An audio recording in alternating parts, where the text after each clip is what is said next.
Bayangkan Anda sedang membeli baju baru. Dari mana Anda mendapatkan inspirasi?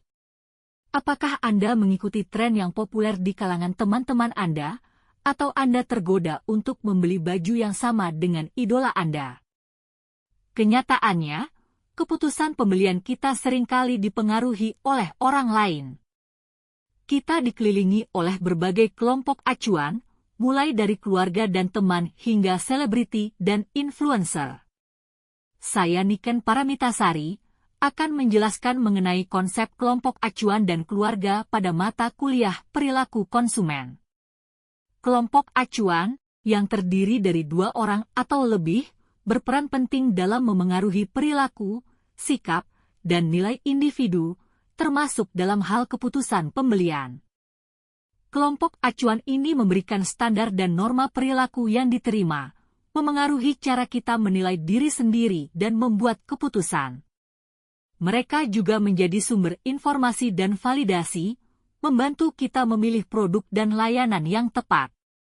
Kelompok acuan, yang terdiri dari 2 orang atau lebih, bukan hanya memengaruhi tindakan Anda, tetapi juga membentuk respon afektif dan kognitif Anda. Bayangkan Anda sedang berjalan di mall dan melihat teman Anda memakai sepatu baru yang keren. Tanpa sadar, Anda mulai membayangkan diri Anda memakai sepatu yang sama dan merasakan sensasi positif, rasa percaya diri meningkat, gaya yang semakin trendy, dan pujian dari orang lain. Perasaan senang dan ketertarikan ini merupakan contoh respon afektif yang ditimbulkan oleh kelompok acuan. Respon afektif adalah perasaan dan emosi yang muncul, seperti senang, bangga, atau cemas. Respon kognitif adalah pikiran dan penilaian yang Anda buat, seperti, sepatu itu keren, atau, saya harus punya sepatu itu. Pengaruh ini dapat terjadi secara sadar atau tidak sadar. Contohnya, Anda mungkin membeli produk tertentu tanpa disadari karena terpengaruh oleh perilaku teman-teman yang mengikuti tren. Tipe kelompok acuan menggambarkan 2 jenis utama kelompok acuan, formal dan informal. Kelompok acuan formal memiliki struktur dan hierarki yang jelas, seperti tempat kerja atau sekolah. Anggota kelompok acuan formal seringkali memiliki nilai, norma, dan ekspektasi yang sama, yang dapat memengaruhi keputusan pembelian mereka. Misalnya, seorang karyawan mungkin dipengaruhi oleh kode berpakaian rekan kerjanya saat memilih apa yang akan dikenakan ke kantor. Kelompok acuan informal, di sisi lain, tidak memiliki struktur formal dan lebih longgar. Contoh kelompok acuan informal termasuk teman, keluarga, dan klub sosial. Anggota kelompok acuan informal seringkali memiliki hubungan pribadi yang erat, yang dapat menyebabkan pengaruh yang kuat pada perilaku satu sama lain.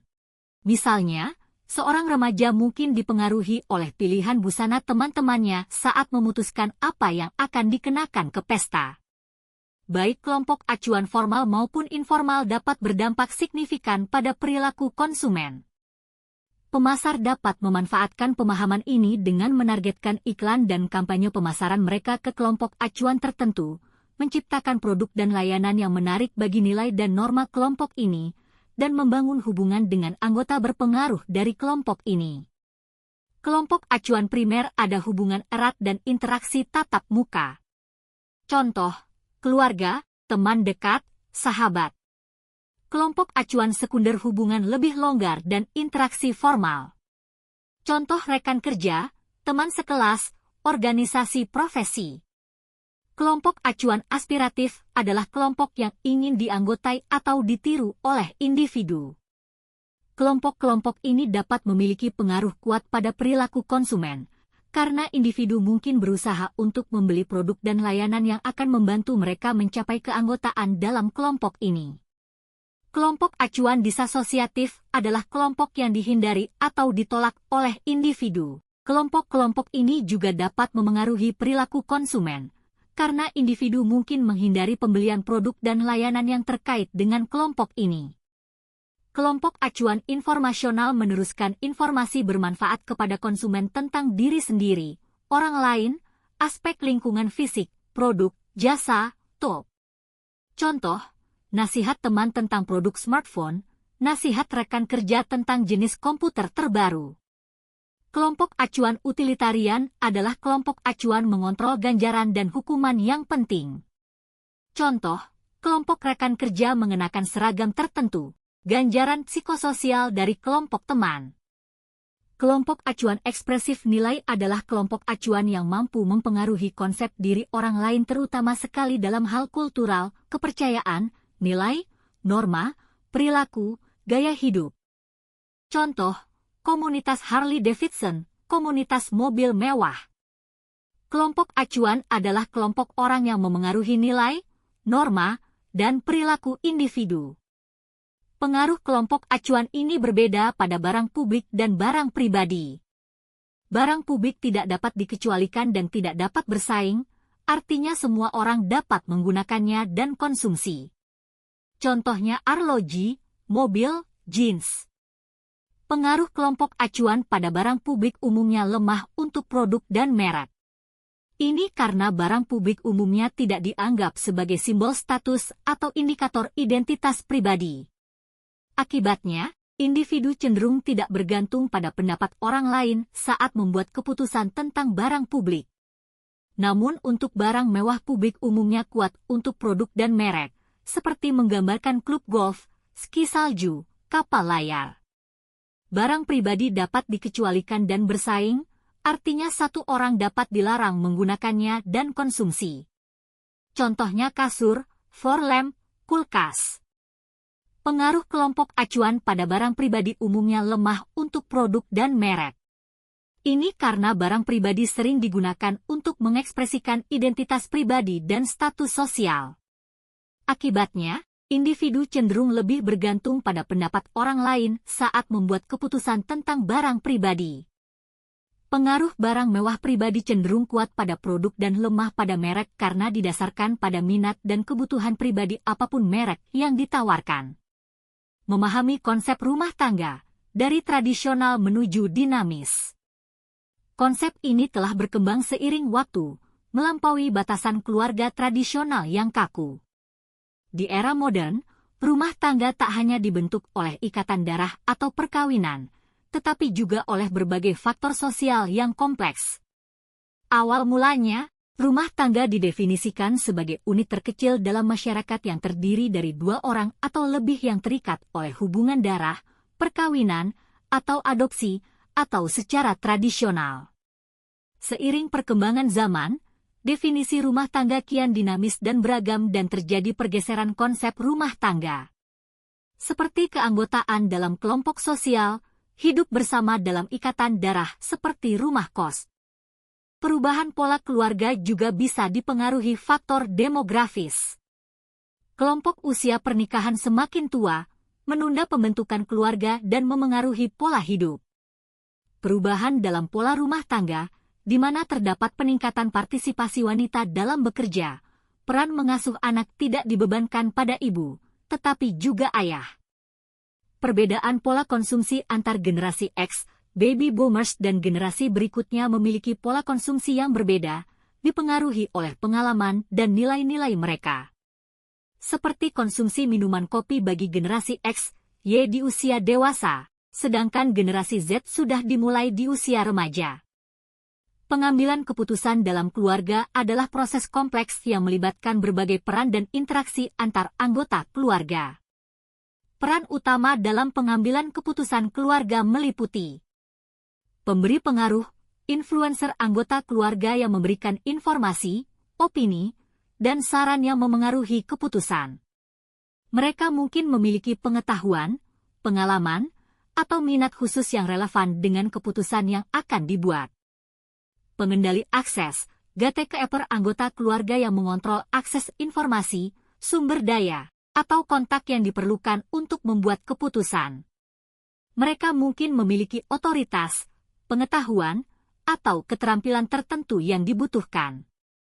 Pengambil keputusan, decideur anggota keluarga yang memiliki otoritas akhir untuk membuat keputusan. Mereka mungkin adalah orang tua, kepala keluarga, atau anggota keluarga yang ditunjuk untuk bertanggung jawab atas keputusan tertentu. Pembeli, Bayar anggota keluarga yang melakukan pembelian produk atau layanan yang telah disetujui. Mereka mungkin memiliki akses ke keuangan atau bertanggung jawab atas pengelolaan keuangan keluarga. Pengguna, user anggota keluarga yang menggunakan produk atau layanan yang telah dibeli. Mereka mungkin memberikan umpan balik tentang produk atau layanan tersebut dan memengaruhi keputusan pembelian di masa depan. Pelaku penghentian, disposer anggota keluarga yang bertanggung jawab untuk membuang atau mendaur ulang produk atau layanan yang tidak lagi digunakan. Mereka mungkin memiliki kepedulian terhadap lingkungan atau ingin menghemat uang. Sosialisasi konsumen merupakan proses di mana individu mempelajari pengetahuan, keterampilan, dan perilaku yang diperlukan untuk menjadi konsumen yang cerdas dan bertanggung jawab.